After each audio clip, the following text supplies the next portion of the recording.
Power can buy almost anything. Status, influence, even the illusion of compassion. For a renowned businessman accustomed to million-dollar decisions and luxurious events, a visit to a charity institution seemed like just another gesture to reinforce his image. But an unexpected encounter with a girl in a wheelchair, marked by an enigmatic symbol, drags him into a dark and dangerous reality. What begins as a simple act of solidarity transforms into a journey of investigation, betrayal, and justice where every choice can be fatal. When luxury collides with the horror of human trafficking, he discovers that this time, his greatest bargaining chip is not money, it's courage. The morning sun poured through the large windows of Michael Evans' office on the 40th floor of the most imposing building on Madison Avenue. At 45, he had achieved everything he had ever dreamed of. He was CEO of one of the largest technology companies in the United States, possessed considerable fortune, and his name constantly appeared in the country's leading business magazines. That morning, as he adjusted his Italian tie in front of the office mirror, his gaze wandered over the city sprawled below, a concrete jungle he had learned to dominate. "Mr. Evans, the board meeting starts in 5 minutes, announced Sarah, his assistant, through the intercom. "I'm on my way," he replied, picking up his leather briefcase and checking his reflection once more. The meeting went like all the others. Presentation of record results, applause from shareholders, congratulations. It was his comfort zone, the environment where he felt most secure. However, something was different that day. A restlessness he couldn't name had been with him since he woke up. After the meeting, as he returned to his office, Sarah reminded him of his afternoon commitment, a visit to the New Dawn Institute, an institution his company had been sponsoring for years, dedicated to caring for children with disabilities in vulnerable situations. It was the kind of commitment he would normally delegate to some director, but this time something compelled him to go personally. "I cancelled your other appointments for the afternoon, as requested," Sarah informed him. "The car will be waiting at 2 p.m. Michael nodded, trying to ignore that strange feeling that persisted. It was just another institutional visit, another photo for the company's social responsibility report, or at least that's what he thought. The institute was located in the Bronx, a modern and well-maintained building, the result of years of investment from companies like his. Upon entering, he was greeted by Mrs. Thompson, the director, a gray-haired lady with a welcoming smile who had been running the institution for more than 2 decades. "It's an honor to finally meet you in person, Mr. Evans," she said, leading him through the corridors. "Your support has been fundamental in maintaining our work." Michael smiled politely, mentally rehearsing the phrases he would use for the inevitable photo session. But as they walked, something began to change. The smiles of the children, the sound of laughter echoing through the corridors, the dedication stamped on the faces of the staff. All of it began to penetrate his well-constructed armor of a businessman. That's when he saw her. In a more secluded corner of the courtyard, a girl in a wheelchair was watching the other children play. Unlike the others, she wasn't smiling. Her large dark eyes seemed to carry a sadness that didn't match her age. No more than 6 or 7 years old, he calculated. "Who is that girl?" he asked, interrupting Mrs. Thompson's explanation about the Institute's new projects. "Ah, that's Emily," replied the director, her voice taking on a softer tone. "She arrived about 3 months ago. She has cerebral palsy and some other physical limitations. She's still adapting." Without realizing it, Michael was already walking towards the girl. Something about her attracted him in a way he couldn't explain.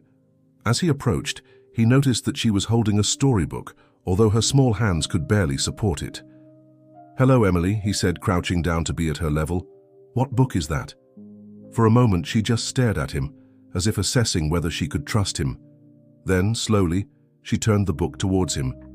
It was a story about a princess who lived in a castle in the clouds. "Do you like princess stories?" he asked, surprising himself with the gentleness in his voice, so different from the authoritative tone he used in meetings. Emily nodded, and for the first time, a small smile appeared on her lips. It was at that moment that something inexplicable happened inside Michael. All his certainties, all the truths he had built about success and achievement seemed to momentarily dissolve in the face of that shy smile. "Mr. Evans," called Mrs. Thompson. "They want to take some photos for the report." Michael hesitated, something he rarely did. "Just a moment," he replied and turned back to Emily. "Can I read the story to you?" The girl's smile widened and she extended the book towards him. There, in that courtyard, the powerful CEO sat on the ground next to the wheelchair and began to read, completely forgetting about the photos, the reports, and all the other obligations that had always seemed so important. In the weeks following that first visit, Michael found himself constantly thinking about Emily. The image of that lonely girl haunted him, especially during his long nights of work at the office. Something about her had touched a long dormant chord in his heart, and for the first time in years, he began to question his priorities. On a particularly busy afternoon, he surprised everyone by cancelling an important video conference with international investors to make another visit to the New Dawn Institute. Sarah, his assistant, couldn't hide her astonishment. "Are you sure, sir? This meeting has been scheduled for months," she questioned, still incredulous. "I am, Sarah. Apologize on my behalf and reschedule," he replied, already grabbing his jacket. "Some things can't wait." Upon arriving at the institute, he found Emily in the same place as always, this time trying to make a drawing, although her motor limitations made the task difficult. When she saw him, her eyes lit up with a recognition that warmed the businessman's heart. "I brought a gift for you," he said, taking a new storybook out of his briefcase. The smile he received in return was worth more than all the contracts he had ever closed. One of the caregivers, Jessica, approached them with a gentle smile. "Emily needs to change her clothes now, Mr. Evans. It's time for her bath. Can I help?" he offered, surprising even himself with the proposal. Jessica hesitated for a moment, but something in the sincerity of his gaze convinced her. With her guidance, Michael learned how to maneuver the wheelchair and assist with Emily's basic care. It was during this moment of care that he noticed something peculiar, a mark on the girl's back, a kind of circular-shaped spot with intertwining lines. "What is this?" he asked, feeling a sudden uneasiness. Jessica examined the mark. "Apparently it's a birthmark. It's been recorded in her documentation since she arrived here." But there was something familiar about that design, something Michael couldn't explain.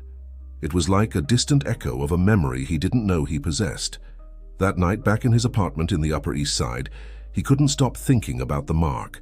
Sitting in his private study, surrounded by awards and certificates that now seemed strangely empty, Michael began to sift through old family photos on his laptop.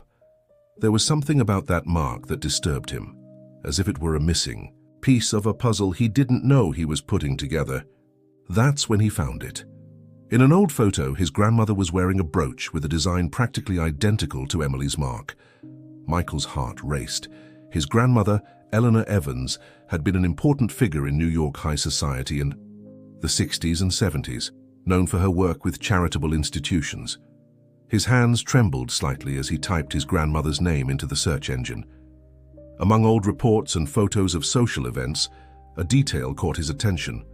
Eleanor had founded an organization called the New Tomorrow Circle, dedicated to facilitating adoptions of underprivileged children by wealthy families. Michael felt a shiver run down his spine. New tomorrow. New dawn. The similarity of the names couldn't be mere coincidence. He continued researching and discovered that his grandmother's organization had been shut down in the early 80s for reasons not very clear in public records. The sound of his cell phone startled him. It was a message from Sarah. "Sir, sorry to bother you so late, but I thought you should know. The board is questioning your recent absences. They're concerned about your behavior." Michael barely registered the message. His mind was busy connecting dots he didn't know existed. Why had he never heard of this organization of his grandmother's? Why did the subject seem to have been carefully avoided in all family meetings? He looked at the clock. Almost midnight. His mother, Barbara, would probably be asleep already, but this couldn't wait. He dialed her number, feeling an urgency he couldn't explain. "Michael, did something happen?" His mother's sleepy voice showed concern. "Mom, I need to ask you something. About Grandma Eleanor. About the New Tomorrow Circle." The silence on the other end of the line was deafening. When Barbara finally spoke, her voice was different, laden with an emotion Michael had never heard before. After so many years. How did you find out about this? The next morning, Michael drove to his mother's house in Greenwich, Connecticut, a mansion that held decades of Evans' family history. The impeccable garden and imposing facade contrasted with the unease he felt. Barbara was waiting for him on the porch, her hands intertwined in a nervous gesture he had never seen before. "I thought this matter would never come up again," she said, leading him to the library, a room that still maintained the decor from Eleanor's time. "Your grandmother, she had very particular ideals about how to help people." Michael observed Eleanor's portrait hanging above the fireplace, the eye. Same haughty pose he remembered, the mysterious brooch standing out on her silk dress. "Why did you never tell me about the New Tomorrow Circle?" he asked, sitting in one of the leather armchairs. Barbara sighed deeply before answering. "Your grandmother believed she was doing good. She created the circle to, in her words, give a better life to needy children. But her methods weren't always the most appropriate." "What do you mean?"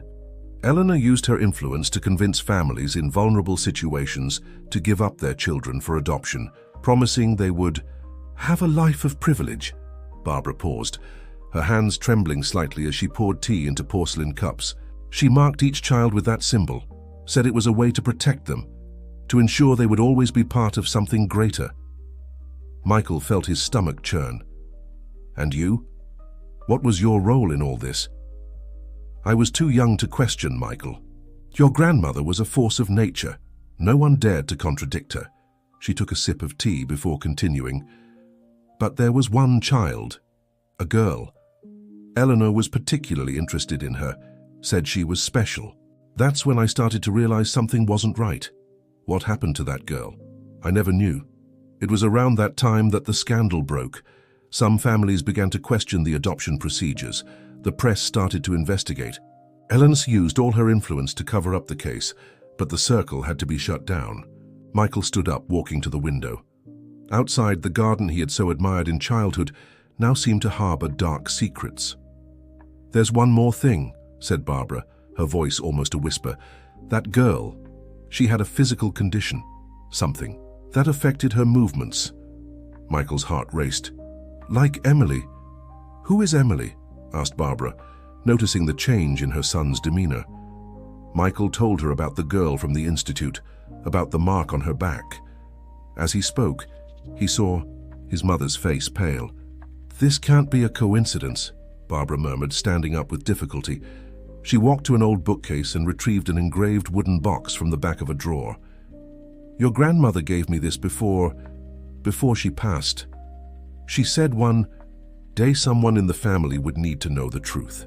Inside the box were yellowed documents, old photos, and a diary with a leather cover worn by time. On the first page, Eleanor's elegant handwriting declared, "For when the right questions are asked." "Why did you keep this all this time?" Michael questioned, carefully leafing through the diary. "Because your grandmother, despite everything, believed she was building a legacy. And maybe she was right, but not in the way she imagined."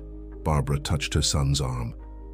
"Michael, if you found a child with that mark after so many years, this isn't a coincidence. Your grandmother used to say that destiny has a peculiar way of correcting our mistakes."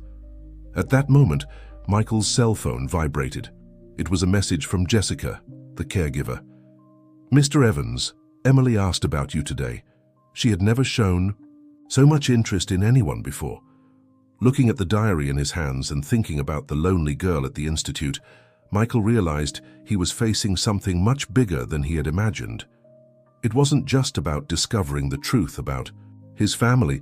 It was about correcting past mistakes and perhaps finding redemption for the Evans legacy. "Mom," he said, carefully putting the diary in his briefcase, "I need you to tell me everything you remember about that time. Every detail could be important." Barbara nodded, a mix of relief and apprehension in her gaze. "Maybe it's time for some secrets to come to light. But Michael, you need to be prepared. The truth isn't always what we expect."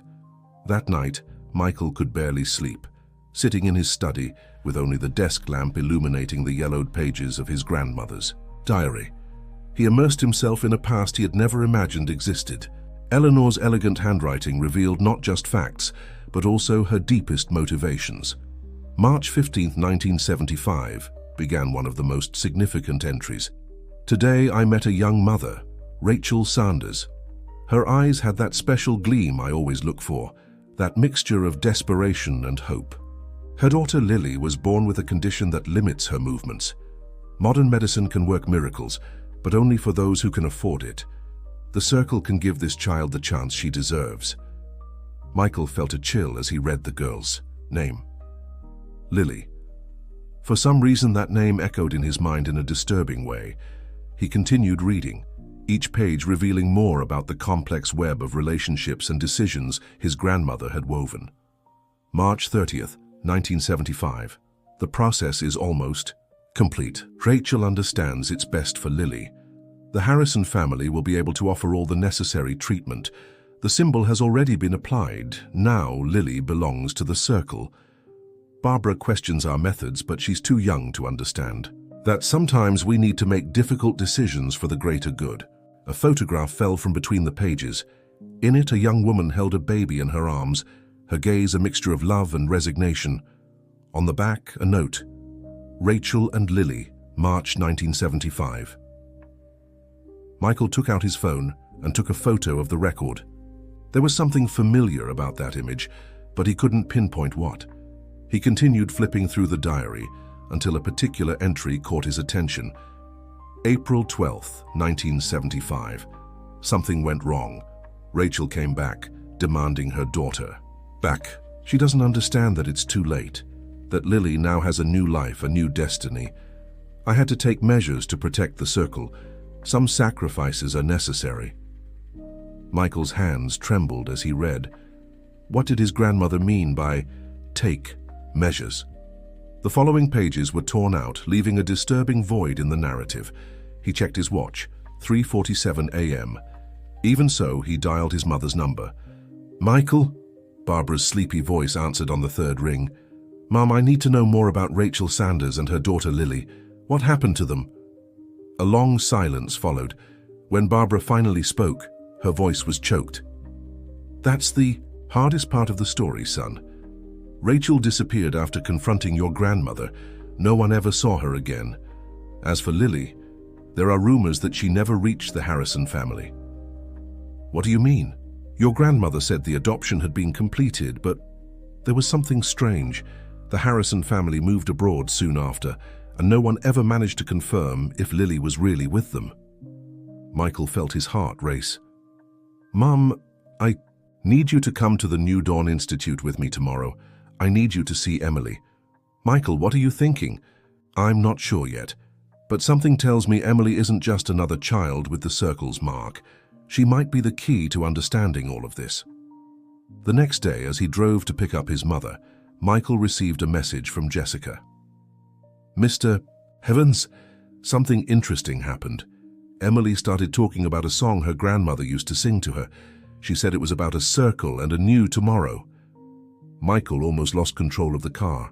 How could Emily know that song? According to the Institute's records, she had arrived there only 3 months ago, brought by social workers after being found in a foster home in upstate New York. As he parked in front of his mother's house, he saw that Barbara was already waiting for him on the sidewalk. In her hands, she held an old folder. I found more documents from the circle, she said, getting into the car, including records of all the children who received the mark. If Emily really has some connection to the past, we'll find out today. Michael nodded, putting the car in motion. As he drove, he couldn't stop thinking about all the coincidences that had led him to this point. The mark on Emily's back, the circle's song, the perfect timing of her appearance at the institute that bore a name so similar to his grandmother's organization. Mom, he said, breaking the tense silence, do you think Grandma could have hidden Lily instead of giving her up for adoption? Barbara didn't respond immediately, her eyes fixed on the folder in her lap. Your grandmother was capable of doing anything to protect what she believed was right, Michael. Anything. The New Dawn Institute seemed different that morning. Michael and Barbara walked through the corridors in silence, each step echoing with, the weight of the revelations they carried. Mrs. Thompson greeted them with her usual welcoming smile, but there was something different in her gaze when Michael mentioned that his mother would like to meet Emily. "Emily is in the back garden," Mrs. Thompson informed them. "She's been particularly animated today. She started singing an old song during breakfast, something no one here knew." Barbara gripped her son's arm tightly as they reached the garden. Emily was there, her wheelchair positioned under the shade of a large oak tree. She was softly humming, her childish voice carrying a melody that made Barbara bring her hands to her lips. "My God," she whispered, "it's the Circles song. Eleanor composed it especially for the children." Michael approached Emily, who smiled when she saw him. "Hello, little one. I brought someone very special to meet you today." Barbara took a step forward, her eyes fixed on the girl. For a moment, it seemed as if time had stopped. Emily looked at her with a surprising intensity for a child her age. "You look like the lady in the portrait," Emily said, her voice clear and direct. "What portrait, dear?" Barbara asked, crouching beside the wheelchair. "The one the old lady showed. She said she was my... Emily frowned as if struggling to find the right word. Michael and Barbara exchanged tense looks. "Jessica," Michael called, seeing the caregiver approach. "Has Emily ever talked about her past, about where she was before coming here?" The caregiver hesitated. "Actually, Mr. Evans, there's something I need to show you. We found this among her belongings when she arrived, but we had no idea what it meant until now." Jessica took an oxidized silver locket out of her uniform pocket. When she opened it, it revealed a miniature old photograph. Eleanor Evans, younger, wearing the famous circle brooch. "Where did you get this, Emily?" Michael asked gently. "The old lady gave it to me. She said it was for me to keep until I found the right people," Emily replied, her large eyes fixed on Barbara. "She said one day someone would come looking for me, someone who knew the Circle song." Barbara opened the folder she had brought with trembling hands. Among the yellowed documents, she found a photo that made her heart stop. Rachel Sanders holding baby Lily, and in the background, partially visible, the same locket that Emily had just shown. "Michael," she called, her voice barely containing the emotion. "Look at the date on this photo." The photo had been taken on March 15, 1975, the same day recorded in Eleanor's diary when she met Rachel and Lily. But there was more. On the back of the photo, an annotation in handwriting that wasn't Eleanor's said, "For my daughter Lily, so that one day you may find your way back. With love, your mother, Rachel." "Emily," Barbara said softly, "do you remember the old lady? Where did you meet her?" The girl closed her eyes for a moment, as if searching her memories. "It was a big house, with a garden full of flowers. She took care of me for a long time, but then she got sick. Before she left, she gave me the locket and made me promise to keep it a secret until I found the people from the song." Michael felt a chill. The description matched one of Eleanor's most reserved properties, a country house on the outskirts of New York, where she used to spend long periods, especially in her later years. "There's one more thing," Emily continued, her voice taking on a more serious tone, surprisingly mature for her age. "The old lady gave me an envelope too. She said it was only to be opened when I found the Circle family." Jessica nodded, excusing herself for a moment and returning with a sealed manila envelope. On the front, Eleanor Evans' unmistakable handwriting had written, "For when the circle is complete." Michael took the envelope with trembling hands, looking at his mother for guidance. Barbara nodded slightly, silent tears running down her face. The past and the present were about to meet, and the final pieces of the puzzle were finally starting to fit together. Mrs. Thompson's office became a temporary sanctuary for this crucial moment. Michael, Barbara, and Emily were gathered there, the manila envelope resting on the wooden desk, like a bridge between past and present. Jessica remained close to Emily, offering silent support. "Are you sure you want to open it now?" Barbara asked, her voice betraying the anxiety she felt. Michael looked at Emily, who nodded with wisdom beyond her years. Carefully, he broke the seal on the envelope. Inside were several sheets of paper, some yellowed with age, others more recent, all filled with Eleanor's elegant handwriting. "Dear Michael and Barbara," he began reading aloud. "If you're reading this letter, it means Emily has found her way back to the family, exactly as I always knew would happen." Barbara held her son's hand while he continued reading. "What I did, over all those years with the New Tomorrow Circle, was born from a genuine intention to help, but I recognize that my methods weren't always the most correct. Power and influence can blind us, make us believe that the end justifies the means. It took a special event to make me see my mistakes." Michael paused, his voice catching slightly before continuing. "Rachel Sanders was different from all the other mothers I met. When she brought her daughter Lily to me, she wasn't just another desperate mother, she had a plan. She wanted to ensure her daughter would receive the best medical treatments, but wasn't willing to give up her rights as a mother. She proposed an agreement. She would allow me to help with the necessary resources, but would keep custody of Lily." "This was never mentioned in the Circle's records," Barbara interrupted, surprised. "Because I never registered it," the letter continued.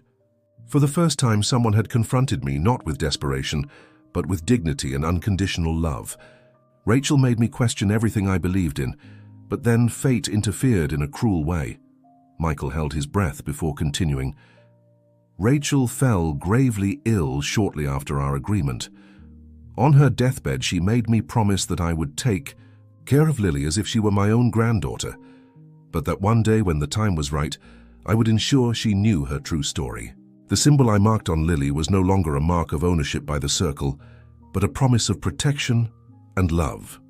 Emily, who had listened to everything in silence, instinctively touched her own back. "Lily grew up under my care at the country house, away from society's eyes. When I realized my own time was coming to an end, I arranged for her to be taken to the New Dawn Institute, an organization I had secretly helped found as a form of redemption for past mistakes. But before that, I made sure she had all the necessary clues to find her true family when she was ready." Barbara let out a sob. Emily is Lily." Michael continued reading. "Yes, the girl you know as Emily is in fact Lily Sanders Evans. This was the name I gave her, uniting her two stories. The locket she carries contains not only my photo, but also a secret compartment where I kept Lily's original birth certificate and a letter from Rachel." With trembling hands, Michael examined the locket more closely, finding the hidden mechanism that revealed the secret compartment. From there, he removed a carefully folded paper and a small letter. "There's one more revelation I need to make," Eleanor's letter continued. "Rachel wasn't a stranger to our family. She was the daughter Barbara didn't know she had." The silence that followed was deafening. Barbara brought her hands to her face, long repressed memories rushing back to the surface. "I was so young," she whispered. "Dad said the baby hadn't survived. Eleanor, you knew all along." "Yes, my daughter," the letter went on. "Your father believed he was protecting me by giving the child up for adoption without your knowledge. When Rachel appeared years later with Lily, I immediately recognized our family's traits. Fate had brought your daughter and granddaughter back, but my pride and guilt prevented me from revealing the truth at that moment."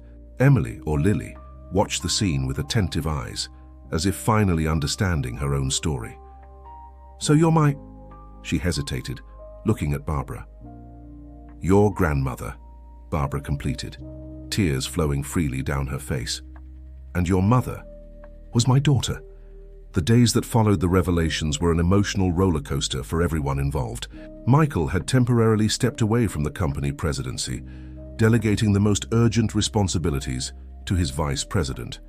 His priority now was to help his mother and Emily, or Lily, as they discovered to be her true name, process all the discoveries and rebuild long-lost family ties. On a particularly significant afternoon, the three were gathered in the garden of the Evans mansion, the same garden where, decades earlier, Eleanor had made decisions that would forever alter the fate of several families. Now it served as the stage for a new beginning. "I still don't know how to introduce myself," the girl confessed, playing with the locket in her lap. "Am I Emily or Lily?" Barbara, who had become a constant presence in her granddaughter's life, moved her chair closer. "You're whoever you want to be, dear. Names are just part of our story. What matters is who we become." Michael observed the interaction between the two with a mixture of emotion and admiration. His mother, always so reserved and formal, had completely transformed since discovering she was a grandmother. It was as if an invisible weight had been removed from her shoulders. "I found some more things in Grandma Eleanor's diary," he said, taking the notebook out of his briefcase. "There are records of other Circle children. Maybe we can help them discover their stories too." "One step at a time, son," Barbara advised. "First, we need to take care of our family. Emily, Lily needs to adapt to all these changes." The girl smiled upon hearing the words, "our family." It was a smile that lit up her eyes in a way Michael had never seen before. "Can I tell you something?" she asked, her voice taking on that surprisingly mature tone that sometimes emerged. "Mrs. Eleanor used to tell me stories about you. She showed photos and said that one day I would understand everything. I think deep down I always knew I belonged somewhere." Michael felt his throat tighten with emotion. "And now, how do you feel?" "Like all the pieces are finally fitting together," she replied, looking at the sky. "But I still have so many questions about my mother, Rachel." Barbara got up and walked to an old dresser in the corner of the winter garden. From there, she retrieved a photo album that Michael had never seen before. "Eleanor kept everything about Rachel," she explained, returning to her seat. "Every photo, every letter, every moment. I think it was her way of trying to make up for past mistakes." Together, they began to flip through the album. Each page revealed more about Rachel, her radiant smile, so similar to Emily, Lily's, her school achievements, her dreams recorded in small notes kept between the photographs. "She was a teacher," Barbara recounted, her voice choked with emotion. "She loved children and had a special gift for helping those with learning difficulties. Maybe that's why she was so determined to ensure you would have all the opportunities, even with your physical limitations." Michael realized that his mother spoke of Rachel with a maternal pride that transcended lost time. It was as if, through these discoveries, she was also recovering a piece of herself. "Mr. Michael," called Sarah, his assistant, who had just arrived, at the garden. "Sorry to interrupt, but there's something you need to see. It's about the Institute." She handed him a folder containing old documents. "We found this in the company archives. Apparently, your grandmother left specific instructions about the funding of the New Dawn Institute. There's a substantial fund destined exclusively for the treatment and education of children with special needs." "She planned everything," Michael murmured, examining the papers. "It wasn't just about Emily, Lily. It was about creating a different legacy, something that would really make a difference." "And now?" asked the girl, her voice carrying a mixture of hope and apprehension. Michael exchanged a significant look with his mother before answering. "Now we're going to honor that legacy, but in the right way. No secrets, no manipulations. We're going to use the family's resources to help other children, but always respecting their stories and their families." Barbara extended her hand, touching her granddaughter's face with affection. "And more important than anything, we're going to be the family we should have always been. We can't change the past, but we can build a better future." The sun was beginning to set in the Evans garden, casting golden shadows over that scene of reconciliation and new beginnings. Emily, or Lily, the name she would choose to use would be a decision she would make over time, smiled, finally feeling at home. The Evans mansion had transformed in recent weeks. What was once an austere and formal environment now vibrated with new energy. Michael had converted one of the first-floor wings into a space fully adapted for Lily, the name the girl had decided to adopt, honoring her biological mother, though she still responded affectionately to Emily among those closest to her.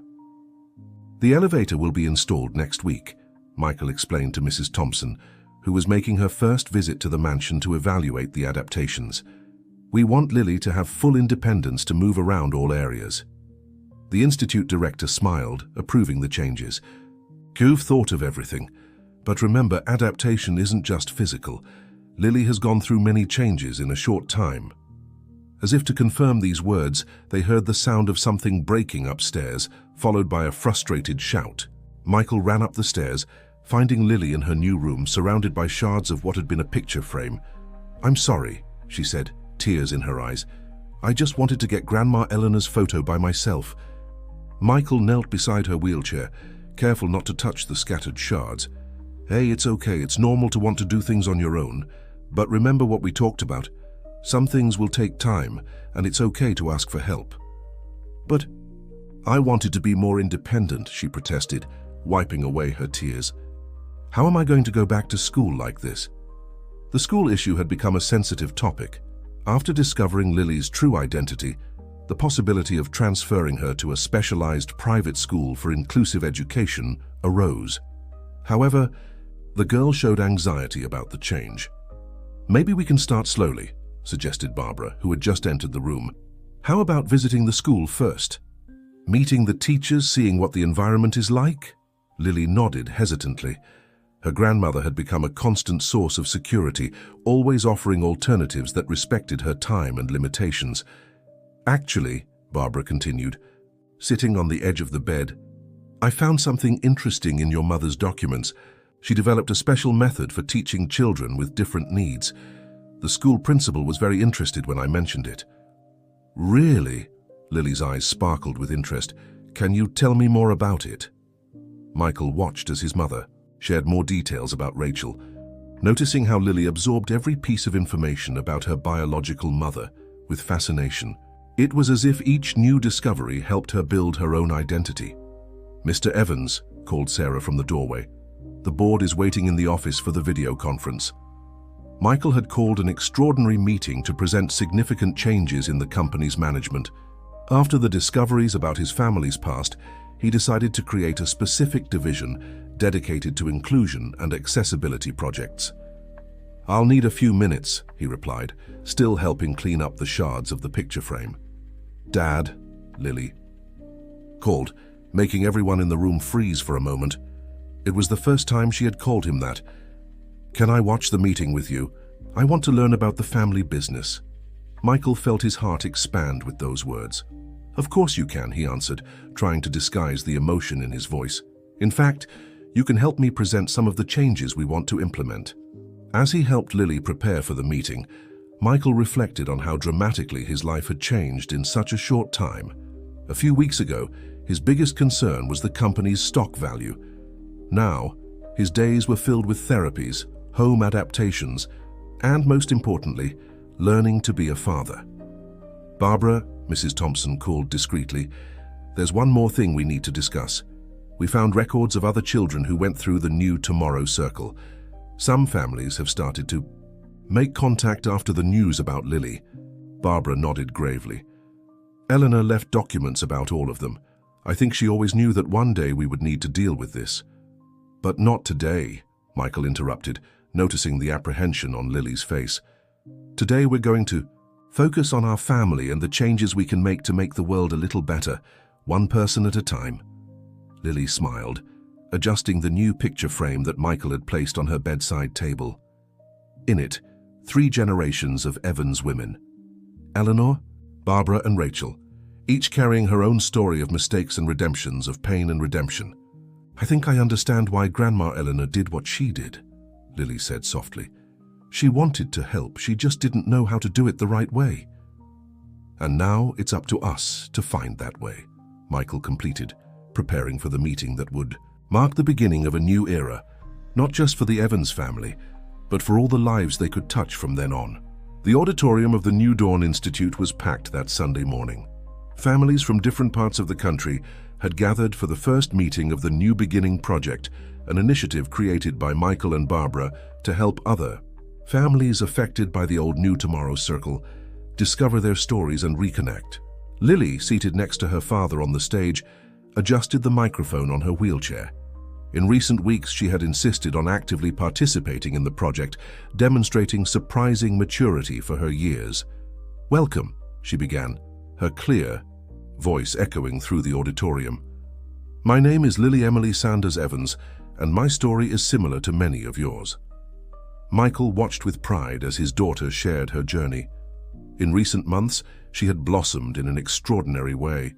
The physiotherapy sessions and the new experimental treatment they were trying already showed promising results, allowing her greater control over her movements. Among the audience, Emotional faces nodded in recognition. Some held old photos. Others clutched lockets similar to the one Lily had received from Eleanor. Each carried a different piece of the same puzzle. Barbara took the microphone after her granddaughter's speech. The new Tomorrow Circle began with a distorted intention of doing good. Today, we are transforming that legacy into something truly positive. Every family here has the right to know their complete story. An elderly lady in the front row raised her trembling hand. "My daughter was taken 40 years ago," she said, her voice choked. "They said she would have a better life, but I never knew where they took her," Michael signaled, and Sarah approached with a folder. "Mrs. Johnson," he said, coming down from the stage to hand her the documents personally, "we found your daughter's records. She's alive, living in Seattle with the family that adopted her, and she very much wants to meet you." The lady's sob echoed through the auditorium, mixing with the silent tears of others present. Lily watched everything with bright eyes, understanding more and more the impact these revelations had on people's lives. Jessica, who continued to be a constant presence in Lily's life even after her move to the Evans mansion, coordinated a team of psychologists and social workers specially trained to assist in the process of reuniting families. "Each case is unique," she explained to those present. "Some meetings will need to be gradual, others can happen immediately. The most important thing is to respect the time and feelings of all involved." At the back of the auditorium, a young reporter took notes discreetly. Michael had agreed to give an exclusive interview about the project, but with one condition: the focus should be on the families and how society could learn from past mistakes. During the break, Lily maneuvered her wheelchair to a group of children who had been brought by their adoptive families. Some had stories similar to hers. Others were children and grandchildren of the original Circle children. "You know," she said, adjusting herself in the chair with the new special cushion her father had ordered, "my biological mother was a teacher.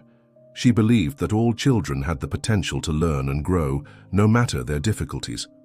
"And now," asked one of the children, "what's it like having two families?"